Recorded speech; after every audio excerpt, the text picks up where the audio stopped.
Y tanto en Baja California como a nivel federal en México, la forma de absorber o abordar más bien la pandemia ha sido muy distinta a la de Estados Unidos y muchos otros países del mundo. Y hago una multiplicación que me permite decir, por cada caso confirmado de COVID, cuántos hay en la población que no vi. Y son finalmente estos, aquí está la suma, 26,519 casos. Esos fueron los cálculos del subsecretario de Salud en México que usaron para determinar que la mayoría de las personas que portaban la enfermedad no necesitarían de atención médica. La cifra se obtuvo a través de la aplicación del modelo de vigilancia Sentinel empleado para analizar el desarrollo de la pandemia. Por lo cual hoy tenemos con nosotros a la doctora Lori Ann Jiménez, jefa de Laboratorio de Genética Molecular en la UNAM, y Héctor Frisby, médico ginecobstetra, doctor en salud pública. Gracias a los dos por estar con nosotros el día de hoy. Hola, ¿qué tal? Muy buenas noches. Gracias por la invitación. Hola, buenas noches, buenas tardes, dependiendo de nos vean. Claro que sí. Buenas tardes a los dos. Comenzamos con usted, Lori Ann. ¿Cree que la aplicación de este modelo ha sido beneficioso para el país mexicano? No, definitivamente no ha sido beneficioso. No es mi opinión, ¿verdad? Son las cifras. Las cifras lo revelan todo. México se encuentra actualmente, está con 311,486 casos confirmados, en la posición número 7 de mayor número de casos a nivel mundial. En una semana o semana y media, si las cosas siguen como van, México está sumando aproximadamente 6,200 casos al día. El país que sigue arriba es Chile, que está sumando aproximadamente 1,500 casos al día. Quiere decir que en una semana estaremos rebasando a Chile, quedando en la 6ª posición. Ahora, en términos de defunciones, México está en una posición extremadamente precaria, entre los peores a nivel mundial. Tenemos 36,327 defunciones reportadas, registradas oficialmente, con la admisión del subsecretario de Salud, quien es el encargado de la pandemia en México, de que esa cifra es 3 veces inferior a la realidad. Esto lo admitió en entrevista hace una semana y media con el Wall Street Journal, en donde admite pues que las cifras están subestimadas por 3. Esto trae a México a la cifra de 108,981 defunciones. Actualmente, con la cifra oficial, sin sumar las 3 veces que se deben sumar, estamos en la 4ª posición, solamente por debajo de Reino Unido, Brasil y Estados Unidos. A Reino Unido lo estaremos rebasando en menos de una semana, desde luego, porque ellos están sumando 100 casos por día en promedio, mientras que México suma casi 700 casos por día. No casos, defunciones. Eso quiere decir que estaremos en el 1, 2, 3 de las peores estrategias a nivel mundial: Estados Unidos, Brasil y México. Entonces, no, la situación definitivamente, pues no, los números lo dicen todo. La estrategia que ha adoptado México es una estrategia fallida. Eso no queda lugar a dudas. Esa es su opinión. Ahora pasemos con usted, doctor Héctor. ¿Piensa que el modelo Centinela ha sido efectivo en esta pandemia? El modelo Centinela para vigilancia de epidemias y de pandemias fue postulado por la Organización Mundial de la Salud después de la epidemia de influenza que hubo en Madagascar en el año de 2007. Y se dieron cuenta que era el método ideal para países en vías de desarrollo y se tenía que hacer ese tipo de vigilancia porque utilizar un número elevado de pruebas no era operativo en países en vías de desarrollo. Cada país tiene su modelo. Y es por eso que es muy importante que quienes tenemos estudios en salud pública le expliquemos a la población en general y a gente que no tiene conocimientos en salud pública cómo se hace un estudio epidemiológico. Si hacemos una cuenta de número de casos, podemos caer en falsas conclusiones por conocimientos equivocados. Hay estudios de prevalencia y voy a utilizar solamente el caso que me mencionó la odontóloga. La prevalencia es el número de casos que se encuentran en un momento determinado histórico.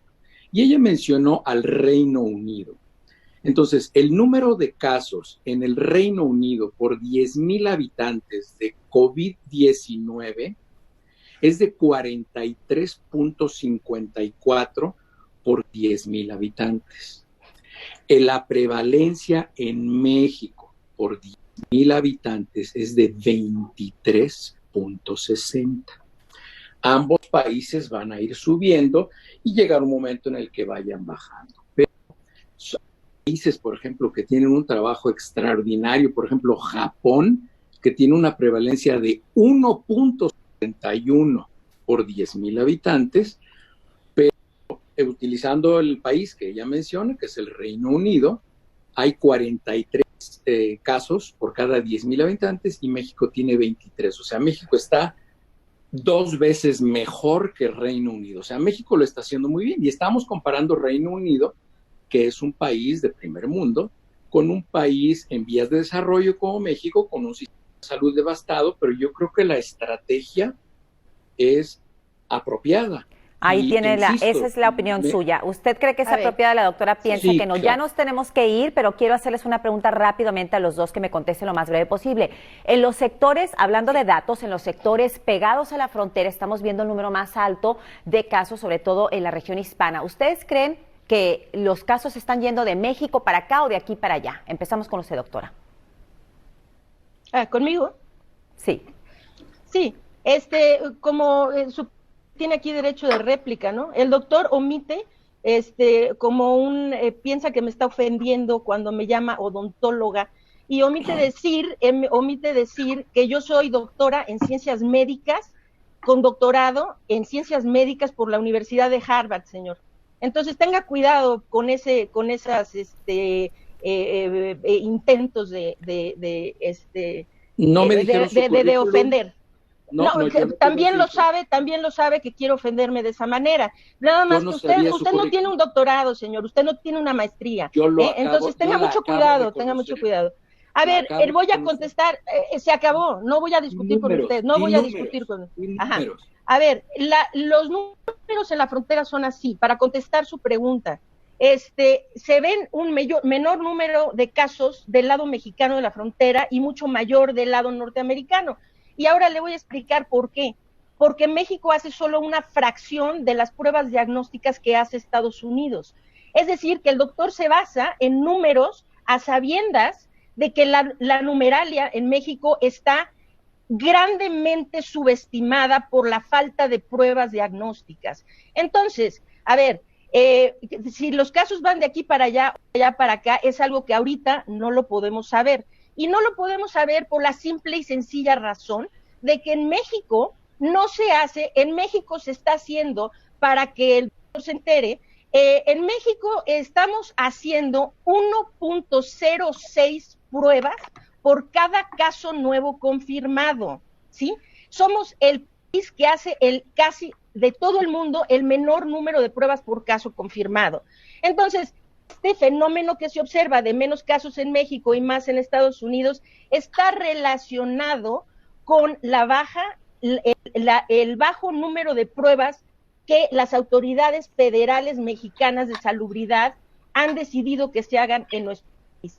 No es un fenómeno normal. El último cálculo que un matemático, también con doctorado a todo esto en matemáticas, el doctor Erdely, en base al modelo Centinela, es que los casos están subestimados por 23.7. Ajá. Ahora, esto llevaría a México en una estimación de 7.3 millones de casos reales. El doctor Yu-Yang Gu, egresado del MIT, también con doctorado, ¿sí? Él hace un cálculo de 2.9 millones de casos en México. Basado en el modelo Centinela, ¿sí? La estimación actual es de 2.9 millones de casos en México. Ok, entonces, doctora, tenemos ¿de qué lado? Pues no sabemos. Claro, ahí contestó usted rápidamente, no doctor Héctor, México denos su no respuesta. Tiene los datos. ¿Perdón? El doctor Héctor, si nos puede dar su respuesta, si cree que los casos vienen de aquí para allá o de allá para acá en la frontera.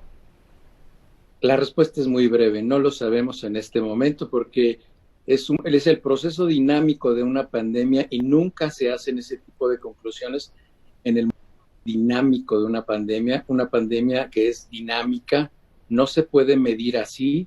Las fronteras, no solo la frontera de México con Estados Unidos, las fronteras son espacios en los cuales hay movilidad de gente y entonces no se puede determinar, porque si un paciente sospechamos que es positivo en un país y viaja al otro, pues en el otro le pueden hacer la prueba, o sea, no están haciéndole las pruebas, o sí le están haciendo las pruebas, eso no se puede. Entonces, la respuesta es muy breve y creo que la mencionó la doctora de Gracias. no Por se lo sabe menos en en esa última respuesta ambos estuvieron de acuerdo. Les agradezco a los dos expertos en salud en estar aquí con nosotros en Telemundo 20 y hablar sobre este tema que está impactando ambos lados de la frontera y